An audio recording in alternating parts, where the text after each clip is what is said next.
राधे राधे, हरे कृष्णा। कैसे हो आप सभी लोग? आशा करती हूँ आप सभी परम मंगल में होगे, स्वस्थ होगे, अच्छे होगे। तो आने वाली है एकादशी और बड़े सारे भक्तों का ये प्रश्न है कि एकादशी पे श्राद्ध डाल सकते हैं या नहीं डाल सकते, ठीक है ना। क्योंकि जिस तिथि में आपके पितरों का मृत्यु होती है, जिस तिथि में आपके पितृ स्वर्ग गमन होते हैं, उसी तिथि में आपको श्राद्ध डालनी चाहिए।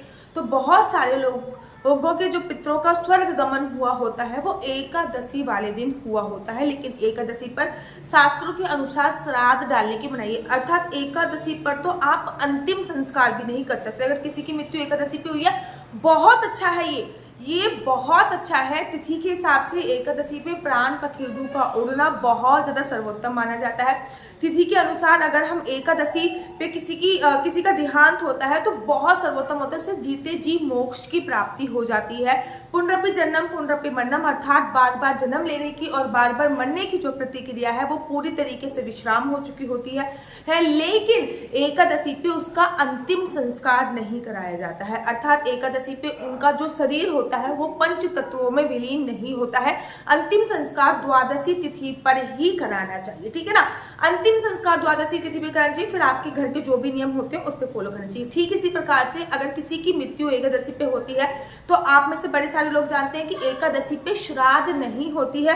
एकादशी पे श्राद्ध कराने की मनाही होती है, क्योंकि श्राद्ध में खीर बनाना बहुत जरूरी होता है, ठीक है ना। अगर खीर नहीं बनेगी तब तक श्राद्ध जो है वो पूरी तरीके से संपूर्ण नहीं मानी जाती। तो श्राद्ध में खीर बनाना बहुत कंपलसरी होता है। एकादशी पे खीर का भोग नहीं लगाया जाता है, एकादशी पे खीर नहीं लगती है। इनफैक्ट एकादशी पर किसी को अन्न का सेवन भी नहीं कराना चाहिए। शास्त्र कहते हैं एकादशी पे हमें किसी को भी अन्न नहीं खिलाना चाहिए, इसलिए एकादशी पे श्राद्ध इत्यादि कर्म नहीं किए जाते। एकादशी जो तिथि है, एकादशी पे अगर श्राद्ध, जैसे कि इंद्रा एकादशी अभी आने वाली है, ठीक है ना। हमेशा पितृपक्ष में इंद्रा ही एकादशी आती है।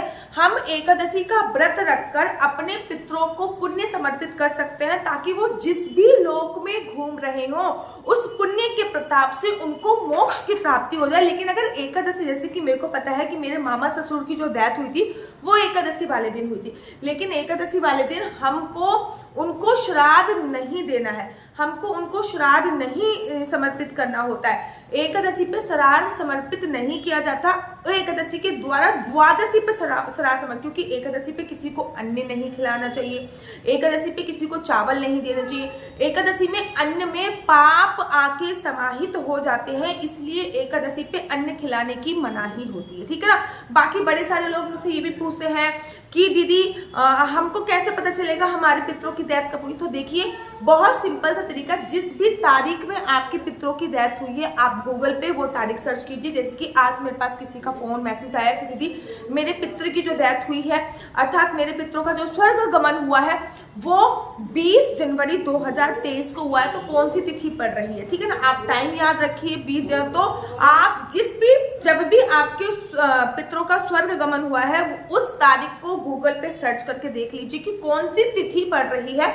उस तिथि पर ही आपको अपने पितरों का श्राद्ध करना चाहिए। बाकी अगर तिथि का ऊंच नीच होता है ना, तो मैं हमेशा कहती हूँ सर्वपित्र अमावस्या पर श्राद्ध अवश्य करें। तो सर्वपित्र अमावस्या पर श्राद्ध करके आप ये सारी की सारी जो गलतफहमी है या फिर कोई भी श्राद्ध जो रह जाती है वो सर्वपित्र अमावस्या पर कर सकते हैं। क्योंकि आपको कितने पितृ आएंगे याद होंगे, ज्यादा एक पितरों का याद होगा, 2 पितरों का याद होगा, 3 पितरों का याद होगा, इससे ज्यादा तो पितरों का आपको याद नहीं होगा ना। तो सर्वपित्र अमावस्या अर्थात सारे पितरों का दिन माना जाता है। तो सर्वपित्र अमावस्या पर आप सारे पितरों को याद कर कर उनकी नाम में आप सर्वपित्र अमावस्या पर भी कर सकते हैं। बाकी जो उनकी पर्टिकुलर तिथि होती है उस पर तो करना ही, लेकिन सर्वपित्र अमावस्या बहुत ज्यादा कंपलसरी होती है। तो आशा करती हूँ आपको पूरी बात अच्छी तरीके से समझ में आ गई होगी। अगर आप लोग अपनी कुंडली मुझसे दिखवाना चाहते हैं, मेरा नंबर है 4/9-20-25-65। मैं दोबारा से रिपीट करती हूँ, 4/9-20-25-65 मेरा नंबर है। 4/9-20-25। अगर आप अपनी कुंडली दिखवाना चाहते हैं तो मुझे व्हाट्सएप अवश्य कीजिए।